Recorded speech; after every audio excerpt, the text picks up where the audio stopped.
Hey, hi everyone. A lot of people are confused regarding revision for these, especially last 30 days, right? And काफ़ी सारे students का message आ रहा है sir कि panic सा हो रहा है, राइट? एंड बहुत टाइम लग रहा है रिवीजन वगैरह में। ठीक है, तो कैसे देखिए रिवाइज करें। तो पहली बात देखिए यहाँ पे क्या चीज़ हम गलती कर रहे हैं या कैसे हम इसको सॉल्व कर रहे हैं। देखिए, तो पहली बात समझिए, आपको रिवाइज तो सारे सब्जेक्ट्स ही करने हैं, right? This is for sure. अगर आपने एटलीस्ट जो कोर आपके 5-6 सब्जेक्ट हैं, फॉर एग्जांपल पॉलिटी हो गया यहाँ पे, ठीक है, फॉर एग्जांपल हिस्ट्री हो गया, आपका एनवायरनमेंट हो गया, ठीक है, फिर उसके बाद आपका आप ले लो ज्योग्राफी हो गया, ये सब आपको रिवाइज करने हैं। Same cheese goes for economics हो गया, ये सब आपको रिवाइज करने हैं, राइट? ठीक है। बट देखिए यहाँ पे स्टूडेंट्स क्या गलती कर रहे हैं ना, स्टूडेंट्स वही गलती कर रहे हैं कि यार फर्स्ट पेज से ही वो शुरू हो जा रहे हैं। अब मैंने उनसे कहा भाई तुम्हें पॉलिटी रिवाइज करनी है। अब पॉलिटी में वो शुरू हो गए, फर्स्ट चैप्टर से पढ़ रहे, ठीक है, अब आपका सारा नेम्स एंड टेरिटरीज एंड उसके बाद वो सारा कर रहे हैं। ठीक है, देखिए ये चीज़ गलत है, क्योंकि ऐसे अगर आप रिवाइज कर रहे हो शुरू से ही एक एक चीज़ कर रहे हो, पूरी लक्ष्मीकांत रिवाइज कर रहे हो, तो भाई फिर आपका 10 दिन तो लक्ष्मीकांत रिवाइजन में ही चले जाएंगे। तो यहाँ पे आपको क्या करना है, जल्दी से ब्रीफली ओवर चीज़ों को देखना है। ठीक है, तो अब पॉलिटी जैसे है, तो पॉलिटी में आप देखो आपके क्वेश्चन कहाँ से गलत हो रहे हैं। इंपॉर्टेंट टॉपिक्स आपको पता होना चाहिए कि जैसे directly jump off to fundamental rights. Fundamental rights के बाद सीधा आप देख लो थोड़ा सा डीपीएसपी देख लेंगे, ठीक है, उसके बाद थोड़ा सा फंडामेंटल ड्यूटीज, पार्लियामेंट एंड उसके बाद स्टैट्यूटरी बॉडी। तो थोड़ा थोड़ा ऊपर ऊपर से देख लिया ये सब चीज़ों को। अब एक एक चीज़ में ये नहीं है। अब फंडामेंटल राइट्स भी अगर लेटर से अगर आपसे मुझसे कहा भाई रिवाइज करे, तो मैं तो सिर्फ कौन सा रिवाइज करूँगा? फंडामेंटल राइट्स में मैं सिर्फ 3 फंडामेंटल राइट रिवाइज करूँगा, 20, 21, 22, बस ये 3 रिवाइज करने। अब 14 तो पता है ना यार, 17 तो पता है, ठीक है, 29, 30 पता है, बस। तो मैं सिर्फ उतने स्पेसिफिक एरिया को देखूंगा। लेटर से आर्ट एंड कल्चर है यार, अब आर्ट एंड कल्चर को लेके बहुत सारे लोग कंफ्यूज होते हैं। अब आर्ट एंड कल्चर में बच्चे गलती क्या करते हैं, आर्ट एंड कल्चर में वो इंडस वैली सिविलाइजेशन से कर रहे हैं। अरे भाई इंडस वैली कितनी बार पढ़ लिया यार, ठीक है, अब कुछ नया थोड़ी ना मिल जाएगा। पेंटिंग्स, ठीक है, पेंटिंग को सीधे रिवाइज करो, ठीक है, घर वो गंदे क्वेश्चन आ रहे डांस पे, डांस को सीधे रिवाइज करो, हाँ है ना? तो वो चीज़ों को देखो, ठीक है। सीधे जंप ऑफ टू वो जो साउथ इंडिया का आर्किटेक्चर है, साउथ इंडिया के जो टेम्पल वगैरह है, ठीक है, महाबलीपुरम और वो आपका जो तांजोर वगैरह में जो टेम्पल्स वगैरह हैं, ठीक है, तो वहाँ के चीज़ों को डायरेक्टली जंप ऑफ कर दो आप, ठीक है। तो ये चीज़ आप देखिए। सेम चीज़ लेटर से गो फॉर इकोनॉमिक्स। अब इकोनॉमिक्स में क्या है, बच्चे CRR SLR रिवाइज कर रहे हैं। मैं ये नहीं कह रहा गलत है, ठीक है, but if you know all this तो आप क्यों वेस्ट कर रहे हो टाइम?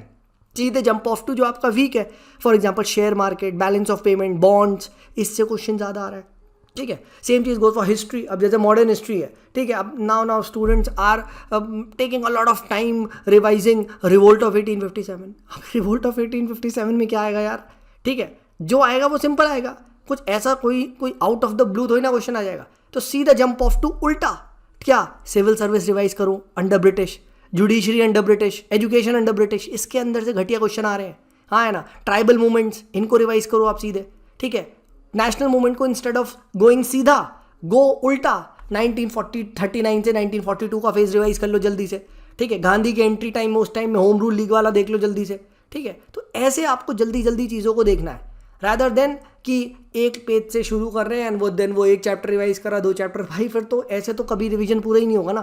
तो ये चीज़ आपको यहाँ पे देखनी बहुत ज़्यादा ज़रूरी है, ठीक है। सेम चीज़ लेटर से गोज फॉर इन्वायरमेंट। अगर आप बोले इन्वायरमेंट को, तो क्यों वक्त बर्बाद कर रहे हो इकोसिस्टम, बायोटेक कंपोनेंट को रिवाइज करके? सीधा जंप ऑफ टू कन्वेंशंस, हाँ है ना? कन्वेंशन से तिरछे क्वेश्चन आते हैं। सीधे jump off to national park, और नेशनल पार्क में भी कौन से रिवाइज करने? 2 जगह के, एक नॉर्थ ईस्ट के देख लो, एक साउथ के देख लो, बस, ठीक है। अब नॉर्थ के तो नेशनल पार्क ईजी है यार, नॉर्थ के नेशनल पार्क उतना थोड़ी ना है, बस। तो ये देख लिया आपने, ठीक है। तो revision should be done of the core important topics.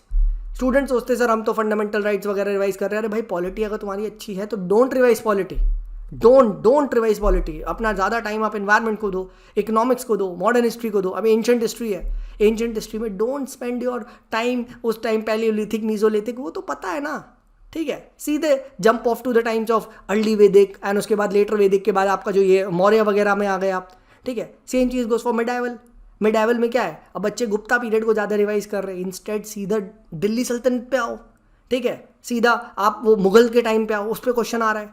तो ये चीज़ आपको देखनी है कहाँ से क्वेश्चन आ रहा है, ठीक है। तो और ये चीज़ आपको टेस्ट के मार्क्स बताएंगे, ठीक है। टेस्ट में आपको पता चल जाएगा कौन सा सेक्शन आपका वीक है। तो जिसमें नंबर कम आ रहे हैं उसको स्पेसिफिकली आप लोग रिवाइज करें, rather than cover to cover revise करें। कवर टू कवर अगर आप रिवाइज करेंगे तो फिर it will take a lot of time, तो सेलेक्टेड चैप्टर्स पे रिवीजन को फोकस करें जो आपको लगता है वीक है, ठीक है। और ये चीज़ मैं आपको पहले ही बता चुका हूँ, अगर आप एनवायरनमेंट रिवाइज करना चाहते हैं, स्टार्ट करते हैं, तो शुरू में हमारी एफिशिएंसी ज़्यादा होती है, फिर कम हो जाती है, और पीछे के चैप्टर से ही इंपॉर्टेंट आता है। तो क्यों ना उल्टा स्टार्ट किया जाए, ठीक है। तो हर बच्चे का रिवीजन अलग होता है। अब मैं ये नहीं कह रहा किसी का अगर बायोटिक वीक है तो वो रिवाइज करो, ऑब्वियस सी बात है, राइट। सेम चीज़ गोज फॉर एग्रीकल्चर में स्टूडेंट्स क्रॉप्स के पीछे पागल है, जबकि क्वेश्चन गवर्नमेंट स्कीम्स, MSP, इन सब चीज़ों से आ रहा है, तो वो चीज़ पे देखा जा सकता है। साइंस एंड टेक में ज़्यादा लोड मत लो, जितना हो रहा है हो, या नहीं तो छोड़ो, बायो तो छोड़ दो, कोई दिक्कत नहीं, वहीं कर लेना सवाल, ठीक है। नहीं तो अब पूरी बायोलॉजी पढ़ने की ज़रूरत नहीं है, कॉस्ट बेनिफिट बहुत कम है, राइट। क्योंकि क्वेश्चन अगर वो ऐसा लेवल का है तो MBBS वाले ही कर पाएंगे, आपसे वैसे भी नहीं होगा, ठीक है। तो इम्पॉर्टेंट ये है, एंड ट्राई टू कंसोलिडेट, जितना आप कंसोलिडेट करके जाओगे उतना ही इम्पॉर्टेंट है। And last but not the least, previous year questions are the key. जितनी बार आपने प्रीवियस ईयर क्वेश्चंस को देख रखा होगा उतना ही revision will become important for you, ठीक है। सो कुछ स्टूडेंट्स पता है they get you can say they get swayed away and they start revising according to the coaching test, बल्कि जो उनका ये जो है आपका ओरिजिन, ये UPSC का प्रीवियस ईयर पेपर होना चाहिए। इसके इर्द गिर्द आपको रिवाइज करना है, ना कि कोई कोचिंग का पेपर जो आप इसके इर्द गिर्द रिवाइज कर रहे हो। That is a dangerous thing, ठीक है। तो अगर आप ये कोचिंग वगैरह में मार्क्स कमा रहे हैं तो उस हिसाब से आप रिवीजन करें, थोड़ा बहुत देख लें, but ultimately the key lies in the previous year question. At least last 2012 से 20 तक के तो देख ही ले। चलो 12-13 के तो अब उतने रेलिवेंट भी नहीं है, बट स्टिल 2020, 19, 18, 17, 16 इसके तो प्लीज़ देख ही लें, राइट।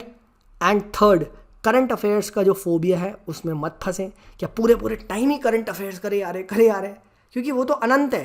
बट अपना कोर स्टैटिक को डेफिनेटली करके जाए, core static is definitely the key, and वो आएगा ही आएगा, ठीक है। 70% पेपर कोर स्टैटिक से ही आएगा, 70% मतलब 140 मार्क्स। भाई तुम 140 में काम करना, ज़्यादा मत लाना, 120 ले आना, उतनी में सिलेक्शन आएगा, ठीक है। और करंट अफेयर ऐसा तो नहीं है कि बिल्कुल आसान वाला आएगा तो तुम बिल्कुल छोड़ दोगे, ठीक है। तो प्लीज़ डोंट बी, मतलब ना, कॉस्ट बेनिफिट को एनालाइज करें, राइट। एंड बार बार अपने आप से यही पूछें, जिस भी चीज़ में आप वीक हो सीधा वो चैप्टर उठाओ, सीधा वो चैप्टर। इसमें कोई गिल्टी वाली फीलिंग की बात नहीं सर कि मैं बुक को बीच से पढ़ रहा हूँ, नहीं, ठीक है। कोई नहीं है कि तमिलनाडु की अगर आपने बुक उठाई कि शुरू से ही पढ़ना, नहीं, उल्टा सीधे लेट से गुप्ता पीरियड खोल लिया, ठीक है। लेट से आपने गुप्ता पीरियड के बाद मन नहीं करा सीधा मुगल्स पढ़ लिया, तो ये चीज़ आपको देखना है, right guys. So I hope आपको ये चीज़ समझ में आया होगी, एंड आई होप कि now you will be getting some perspective, ठीक है। तो चलिए मिलते हैं आप लोगों से अगली वीडियो में, तब तक के लिए बाय बाय।